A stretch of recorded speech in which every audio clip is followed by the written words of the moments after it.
मधुबन के बाबा, मधुबन के बाबा मुरली वाले, आपका क्या कहना, आपका क्या कहना। ओम शांति। अव्यक्त बाप दादा के महावाक्य, आत्मिक पावर की परख 2270 की मुरली। आज बाप दादा हरेक का प्रोजेक्टर शो देख रहे हैं। आप लोग भी प्रोजेक्टर शो रखते हो। प्रोजेक्टर कौन सा? जिस द्वारा चित्र देखते हो। हरेक के नैन प्रोजेक्टर हैं। इस प्रोजेक्टर द्वारा कौन सा चित्र दुनिया को दिखला सकते हो? वह है साइंस की शक्ति का प्रोजेक्टर और ये है ईश्वरीय शक्ति का प्रोजेक्टर। जितना जितना प्रोजेक्टर पावरफुल होता है उतना ही दृश्य क्लियर देखने में आता है। वैसे ही तुम सभी बच्चों के ये दिव्य नेत्र जितना जितना क्लियर अर्थात रूहानियत से संपूर्ण होंगे उतना ही तुम बच्चों के नैनों द्वारा कई चित्र देख सकते हैं। तो इन नैनों द्वारा बाप दादा और पूरी रचना के स्थूल, सूक्ष्म, मूल तीनों लोकों के चित्र दिखाई दे सकते हैं। कोई भी आपके सामने आए तो सर्वशास्त्रकार तुम्हारे नैनों द्वारा कर सकते हैं। जितनी जितनी लाइट तेज होगी उतना चित्र क्लियर। बाबा कहते बल्ब पावरफुल कितना है वह फिर बाप दादा कैसे देखते हैं? मालूम है अपना बल्ब देखा है कि कितने पावर का है। हरेक ने अपने बल्ब की पावर देखी है।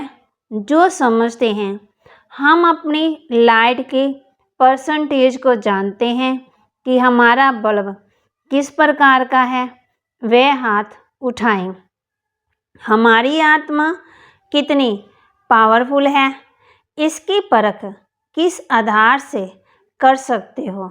बाबा कहते चार्ट से। वह भी टोटल बात तो हो गई। कौन सी बात से अपनी परख कर सकते हो? लाइट में विशेषता क्या होती है? उनमें विशेष गुण ये होता है जो चीज़ जैसी है वैसी ही स्पष्ट देखने में आती है। अंधियारे में जो जैसी वस्तु है वैसे देखने में नहीं आती। तो लाइट का विशेष गुण है अस्पष्ट को स्पष्ट करना। इस रीति से अपनी लाइट की परसेंटेज परखने का तरीका यही है। एक तो अपने पुरुषार्थ का मार्ग स्पष्ट होगा अर्थात लाइन क्लियर देखने में आएगी। दूसरी बात अपना भविष्य स्टेटस भी देखने में आएगा। तीसरी बात जिन्होंने की सर्विस करते हो जितनी खुद की रोशनी पावरफुल होगी उन्हों को भी इतना ही सहज और स्पष्ट मार्ग दिखा सकेंगे। वह भी सहज अपने पुरुषार्थ में चल पड़ेगा। अपनी मंजिल सहज देखने में आएगी। जितना लाइट की परसेंटेज ज़्यादा होगी उतना ही सभी बातों में स्पष्ट देखने में आएगा। अगर लाइट की परसेंटेज कम है तो खुद भी पुरुषार्थ में स्पष्ट नहीं होगा। बाबा कहते और जिसको मार्ग बताते हैं वह भी सहज और स्पष्ट अपने मार्ग और मंजिल को जान नहीं सकेंगे। जिसकी लाइट पावरफुल होगी वह ना खुद उलझते हैं ना दूसरों को उलझाते हैं। तो अपने पुरुषार्थ अपनी सर्विस से देख सकते हो कि जिन्होंने सर्विस करते हो उन्हों का मार्ग स्पष्ट होता है। अगर मार्ग स्पष्ट नहीं होता तो अपनी लाइट की परसेंटेज की कमी है। कई खुद कभी कभी कदम कदम पर ठोकर खाते हैं और उनकी रचना भी ऐसे होती है। अभी आप एक एक मास्टर रचयिता हो तो मास्टर रचयिता अपनी रचना से भी अपनी पावर को परख सकते हैं। जैसा बीज होता वैसा ही फल निकलता। अगर बीज पावरफुल नहीं होता है तो कहाँ कहाँ फूल निकलेंगे, फल निकलेंगे, लेकिन स्वीकार करने योग्य नहीं होते हैं। जो बहुत सुंदर व खुशबूदार होंगे, जो फल अच्छा होगा, उन्हों को ही खरीद करेंगे ना। अगर बीज ही पावरफुल नहीं होता है तो रचना भी जो पैदा होती है वह स्वीकार करने योग्य नहीं होती। इसलिए अपनी लाइट की परसेंटेज को बढ़ाओ। दिन प्रतिदिन सभी के मस्तक और नैन ऐसे ही सर्विस करें जैसे आपका प्रोजेक्टर शो सर्विस करता है।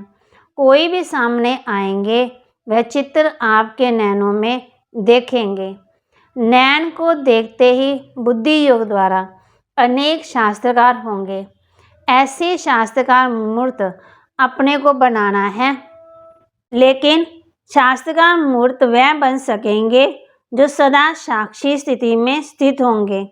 उनके नैन प्रोजेक्टर का काम करेंगे। उनका मस्तक सदा चमकता हुआ दिखाई पड़ेगा। होली के बाद सॉन्ग बनाते हैं ना, देवताओं को सजाकर मस्तक में बल्ब जलाते हैं। ये सॉन्ग क्यों बनाते हैं? ये किस समय का प्रैक्टिकल रूप है? इस समय का, जो फिर आपके यादगार बनाते आते हैं। तो एक एक के मस्तक में लाइट देखने आए। विनाश के समय भी ये लाइट रूप आपको बहुत मदद देगी। कोई किस भी वृत्ति वाला आपके सामने आएंगे, वह इस देह को ना देख आपके मस्तक चमकते हुए इस बल्ब को देखेंगे, जो बहुत तेज लाइट होती है। और उसको जब देखने लगते हैं तो दूसरी सारी चीज़ छिप जाती है। वैसे ही जितनी जितनी आप सभी की लाइट तेज होगी, उतना ही उन्हों को अपनी देह देखते हुए भी नहीं देखने में आएगी। जब देह को देखेंगे ही नहीं तो तुम तमोगुणी दृष्टि और वृत्ति स्वतः ही खत्म हो जाएगी। बाबा कहते ये परीक्षाएं आनी है, सभी प्रकार की परिस्थितियां पास करनी है।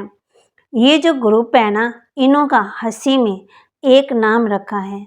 आज वतन में चिट चैट चल रही थी।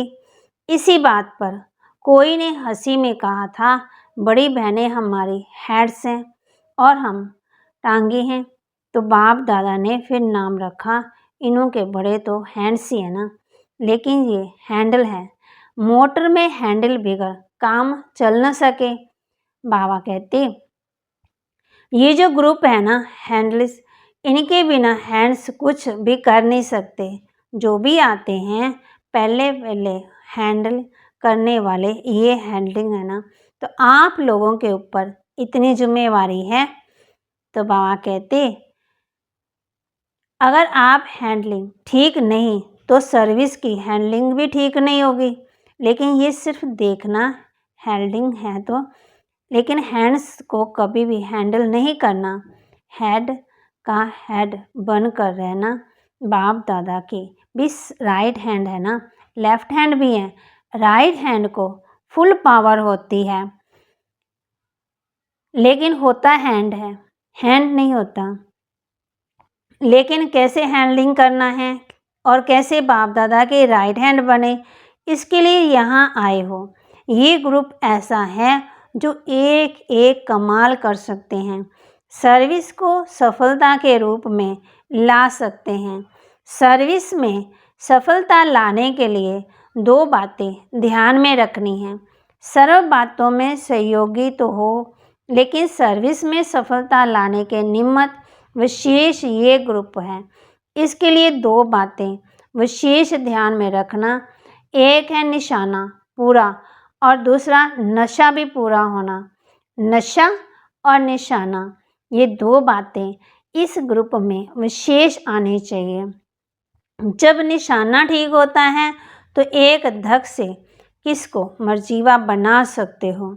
जो निशानेबाज होते हैं ना, वह एक ही गोली से ठीक निशाना करते हैं। जिनको निशाना नहीं आता उनको 2-4 गोली भी लगानी पड़ती है। अगर अपनी स्थिति का भी निशाना और दूसरे की सर्विस करने का भी निशाना ठीक होगा और साथ साथ नशा भी सदा एक रस रहता होगा तो सर्विस में सफलता ज़्यादा पा सकते हैं। कभी नशा उतर जाता, कभी निशाना छूट जाता, ये दोनों बातें ठीक होनी चाहिए। जिसमें जितना खुद नशा होगा उतना ही निशाना ठीक कर सकेंगे। बाबा कहते सर्विसेबल तो हो, लेकिन सर्विस में अब क्या विशेषता लानी है। सर्विसेबल उनको कहा जाता जिनका 1 सेकंड और 1 संकल्प भी सर्विस के ना जाए। हर सेकंड सर्विस के प्रति हो, चाहे अपनी सर्विस चाहे दूसरों की सर्विस, लेकिन जब हो ही सर्विसेबल तो समय और संकल्प सर्विस के बगैर नहीं जाना चाहिए। फरमान बरदार का अर्थ ही है फरमान पर चलना। मुख्य फरमान है निरंतर याद में रहो। अगर इस फरमान पर नहीं चलते तो क्या कहेंगे। जितना जितना इस फरमान को प्रैक्टिकल में लाएंगे उतना ही प्रत्यक्ष फल मिलेगा। पुरुषार्थ में चलते हुए कौन सा विघ्न देखने में आता जो संपूर्ण होने में रुकावट डालता। विशेष विघ्न व्यर्थ संकल्पों के रूप में देखा गया है। तो बाबा कहते तो इससे बचने के लिए क्या करना है। एक तो कभी अंदर की व बाहर की रेस्ट ना लो। अगर रेस्ट में नहीं होंगे तो वेस्ट नहीं जाएगा। और दूसरी बात, अपने को सदा गेस्ट समझो। अगर गेस्ट समझेंगे और रेस्ट नहीं करेंगे तो वेस्ट नहीं जाएगा, चाहे संकल्प चाहे समय। ये है सहज तरीका। अच्छा, अब फिर समाप्ति के दिन सभी के मस्तक के बल्ब कितने पावर के हैं वह देखेंगे और पावरफुल होंगे तो माया उस पावर के आगे आने का साहस नहीं रखेगी। जितना बल्ब की पावर होती है उतना समाना कोई नहीं कर सकता। ऐसी पावरफुल स्थिति देखेंगे। सर्विसेबल हो, अब पावरफुल बनो, एक्टिव हो लेकिन एक्यूरेट बनो। तो इस ग्रुप को विशेष शाप कौन सा लगाना है। एक्यूरेट। कोई भी बात में सदा एक्यूरेट, चाहे मनसा चाहे वाचा चाहे कर्मणा, तीनों में एक्यूरेट। अच्छा, ओम शांति। स्वयं में सर्वगुण भरने के लिए संतुष्ट रहो, संतुष्ट करो। प्यारे बनने का पुरुषार्थ नहीं, न्यारे बनने का पुरुषार्थ करो तो प्यारे बन जाएंगे। ओम शांति।